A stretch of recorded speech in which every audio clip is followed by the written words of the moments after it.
सावधान, सिद्ध, ब्रह्मणा। ओ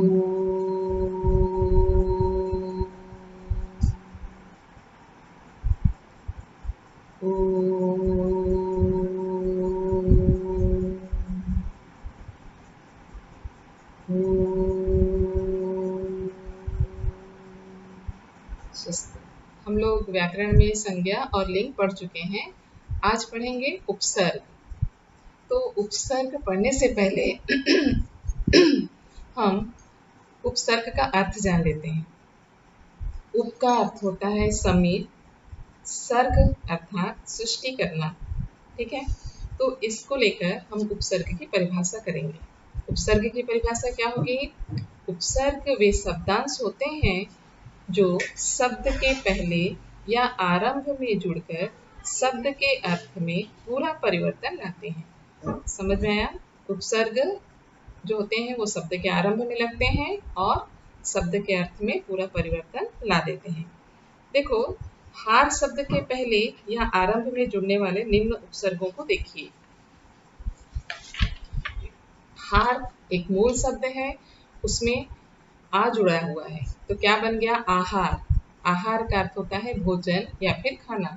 उसी तरह से हार का अर्थ होता है, आहार में क्या, हार शब्द है, मूल शब्द है, उसमें सम लगा है। सम लगने से संहार हुआ और उसका अर्थ पूरा परिवर्तन हुआ। संहार का अर्थ होता है नाश।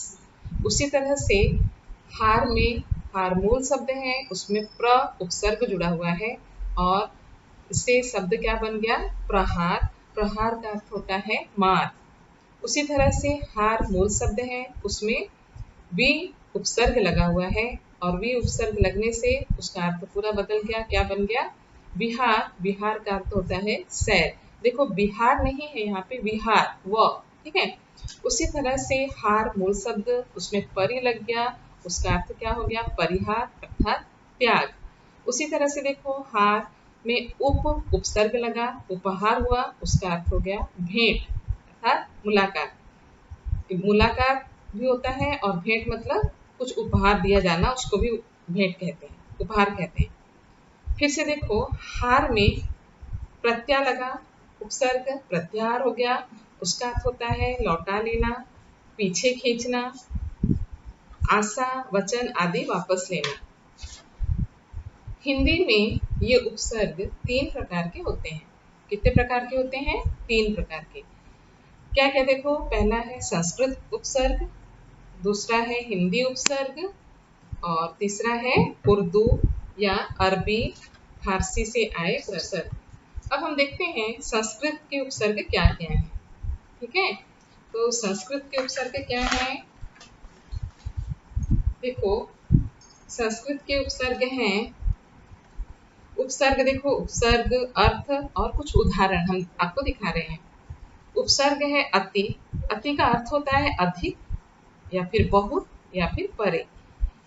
उससे उससे जो शब्द बना है, देखो, अति उपसर्ग लगाने से अतिशय, अतिक्रम, अत्याचार, अत्यंत, अतिरिक्त और अतियुक्ति।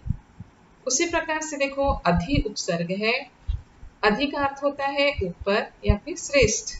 अध्यक्ष शब्द जो बना, देखो, अध्यक्ष, अधिपति, अधिकार, अध्यादेश और अधिकृत। उसी प्रकार से उपसर्ग देखो, अनु। अनु का अर्थ है पीछे या फिर प्रत्येक या फिर समान। शब्द बना है, देखो, अनुगामी, अनुचर, अनुकूल, अनुसार, अनुरूप, अनुराग, अनुशासन, अनुताप। उसी प्रकार से अप, ये भी उपसर्ग है, इसका अर्थ होता है हीनता, बुरा या फिर अभाव। इससे शब्द बना है, देखो, अप उपसर्ग लगाकर कार में लगा है अप, तो क्या हो गया? अपकार। कीर्ति में अप लगा है अपकीर्ति, मान में अप लगा है अपमान, शब्द में अप लगा है अपशब्द, राध में अप लगा है अपराध, यश में अप लगा है अपयश, व्यय में अप लग गया अपव्यय, अर्थात सबका अर्थ बदल रहा है। अभी देखो, अभी उपसर्ग, अभी का अर्थ होता है सामने, निकट अर्थात ओर। इससे शब्द बना, देखो, अभी उपसर्ग से साप मूल शब्द था, उसमें अभी उपसर्ग जुड़ा, अभिशाप, मान मूल शब्द है, उसमें अभी जुड़ा, क्या हुआ? अभिमान। लाशा मूल शब्द है, उसमें उपसर्ग क्या जुड़ा? अभी, क्या हो गया? अभिलाषा। अभ्यागत, इसमें भी यागत मूल शब्द है, उसमें अभी जुड़ गया तो क्या बन गया? अभ्यागत। वादन, वादन में अभी उपसर्ग जुड़ गया, अभिवादन। भाषण, अभी उपसर्ग जुड़ा, अभिभाषण। और नय, उसमें जुड़ गया अभिनय। अभी जुड़ा मूल शब्द, सॉरी उपसर्ग, अभिनय बना। उसी तरह से देखो, अव उपसर्ग है और इसका अर्थ है नीचे या फिर हीन। गुण में जुड़ा अवगुण, काश में जुड़ा अवकाश, नति में जुड़ा अवनति, अवज्ञा में जुड़ा अज्ञा में जुड़ा अवज्ञा, तरण में जुड़ा अवतरण, मान में जुड़ा अवमान, तृण में जुड़ा अवतृण। उसी तरह से देखो, आ का अर्थ होता है तक या समेत। आ उपसर्ग जुड़ा है, देखो जन्म में जुड़ा आजन्म, शंका में जुड़ा आशंका, दान में जुड़ा आदान, कर्षण में जुड़ा आकर्षण, क्रमण में जुड़ा आक्रमण, जीवन में जुड़ा आजीवन, मरण में जुड़ा आमरण, रक्त में जुड़ा आरक्त। और देखो फिर आया उपसर्ग क्या? उत, उद। इसका अर्थ होता है ऊपर और श्रेष्ठ। कुछ उदाहरण देखो उसमें, उत उपसर्ग लगा के उत्तम, उत्कर्ष, उन्नति, उत्कंठा, उद्योग, उद्भव, उल्लास। उसी तरह से उप उपसर्ग का अर्थ होता है, देखो निकट, सम्मान या फिर सहाय। ये तुम्हारे लिए अर्थ नहीं आता है, सिर्फ उप उपसर्ग लगाकर कुछ शब्द बनाइए या फिर उत उपसर्ग लगाकर शब्द बनाइए, ऐसे एक दो प्रश्न आते हैं। देखो उप लगाकर, उप का अर्थ होता है निकट, समान, सहायक। उप उपसर्ग लगा हुआ शब्द देखो, उपदेश, उपचार, उपकार, उपस्थित, उपवन, उपमंत्री, उपना। उसी तरह से दूर, दूर उपसर्ग देखो, दूर का अर्थ होता है बुरा या फिर कठिन। उदाहरण देखो, दुर्गुण, दुराचार, दुर्वस्था, दुष्कर्म, दुस्सह। फिर देखो प्र उपसर्ग लगा हुआ, प्र का अर्थ होता है अच्छा, पृष्ठ, आगे। तो प्र उपसर्ग लगा देखो, प्रणाम, प्रबंध, प्रशांति, प्रगति, प्रयोग। परा उपसर्ग लगा के देखो, परा का अर्थ होता है पीछे या उल्टा, पराजय, परामर्श, पराभाव, पराभव, पराक्रम। सु उपसर्ग लिखो देखो, इसका अर्थ होता है अच्छा या सहज। उदाहरण देखो, सुदूर, सुकर्म, सुगम, सुपुत्र, सुयश। और भी बहुत सारे बन सकते हैं, सुसुंदर, सुस्वागत। ठीक है। निर, निर से देखो, निर का अर्थ होता है नहीं, निषेध या बिना। निर्जन शब्द बना है, निर्जन, निराधार, निरादर, निर्दोष, निष्काम, निश्चय। हिंदी उपसर्ग देखो, हिंदी उपसर्ग में देखो, अ का अर्थ होता है निषेध या अभाव। कुछ उदाहरण दिए हैं, अ उपसर्ग लगा के देखो, मोल में अ लगा है अमोल, थाह में अ लगा अथाह, लग में अ लगा अलग। लग मतलब जुड़ना, अलग मतलब अलग होना। चेत, अ लगा अचेत, छूत में अ लग गया अछूत, पढ़ में अ लग गया अपढ़। पूरे अर्थ को बदल दे रहे हैं। जान में अ लग गया अजान, अटल में लग गया अटल। तो उपसर्ग वे शब्दांश होते हैं जो शब्द के आरंभ में लगकर शब्द के अर्थ में पूरा परिवर्तन ला देते हैं। देखिए बहुत सारे उदाहरण देखो, उसके उसी तरह से अध, अध देखो, अध का अर्थ होता है आधा। अब देखो अध लगा हुआ उपसर्ग से बना शब्द, अध कचरा, अधमरा, अध जला, अध पका, अध खिला, अध जमा, अध बना। उसी तरह से अन उपसर्ग लगा देखो, अन का अर्थ होता है निषेध या फिर अभाव। शब्द देखो, अनजान, अनपढ़, अनकहा, अनहोनी, अनमना, अनमोल, अनबन, अनगिनत। उसी तरह से उन उपसर्ग लगा देखो, उनका अर्थ होता है एक या फिर कम। उदाहरण देखो, उन उपसर्ग लगा हुआ 29, 39, 59, 49। अ उपसर्ग लगा देखो, अ का अर्थ होता है हीन या निषेध। देखो शब्द देखो, अ लगा हुआ अवगुण, औढ़र, औघट, अवसर। क अथवा कु का अर्थ होता है बुरा या हीन। यहाँ पे देखो कपूत, कुठौर, कुपात्र, कुमार्ग, कुरूप, कुचाल, कुपुत्र, कुदेश। स अथवा या सु। ये देखो यहाँ पे उसका अर्थ होता है श्रेष्ठ या फिर सुंदर। इससे बना हुआ शब्द देखो सपूत, सुघड़, सुडौल, सुजान, सचेत, सजग। दो उपसर्ग लगा देखो। दो से अर्थ होता है बुरा या फिर हीन। शब्द बना है दुबला, दुकाल, दुस्वप्न। नि का अर्थ होता है निषेध या अभाव। उससे बना शब्द देखो निकम्मा, निडर, निहत्था, निधड़क, निठल्ला, निपुता। बिन उपसर्ग लगा देखो बिना। बिन का अर्थ होता है बिना, उसका और निषेध। अब देखो शब्द बिन बात, बिन कहे, बिन मांगा, बिन देखा, बिन चाहा, बिन काम, बिन बिका। भर देखो, भर का अर्थ होता है पूर्ण अथवा पूरा।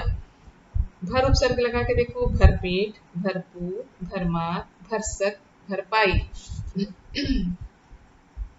उर्दू के उपसर्ग देखो, उर्दू के उपसर्ग देखो कम का अर्थ होता है यहाँ पे थोड़ा या फिर हीन। थोड़ा या हीन। इसका उदाहरण देखो तो बहुत सारे शब्द बने हैं कम उपसर्ग लगा के। कम अक्ल, कमजोर, कम समझ, कम उम्र, कम ख्याल। फिर खुश उपसर्ग का देखो, खुश उपसर्ग लगा हुआ देखो उसका अर्थ होता है अच्छा। खूब खुश उपसर्ग लगा देखो खुशबू, खुशखबरी, खुश मिजाज, खुशहाल, खुश नसीब, खुश किस्मत। इसमें उपसर्ग क्या है खुश। गैर लगा हुआ देखो, गैर का अर्थ होता है भिन्न या विरुद्ध। इसका शब्द देखो गैर हाजिर, गैर जिम्मेदार, गैर कानूनी, गैर वाकिफ, गैर मुनासिब। ना उपसर्ग लिखा देखो, ना का अर्थ होता है कम या फिर अभाव। कम या फिर अभाव। ना इसका शब्द देखो नाचीज, नादान, नाराज, नालायक, नापसंद, नासमझ, नाजायज। बद उपसर्ग लगा देखो, बद का अर्थ होता है बुरा।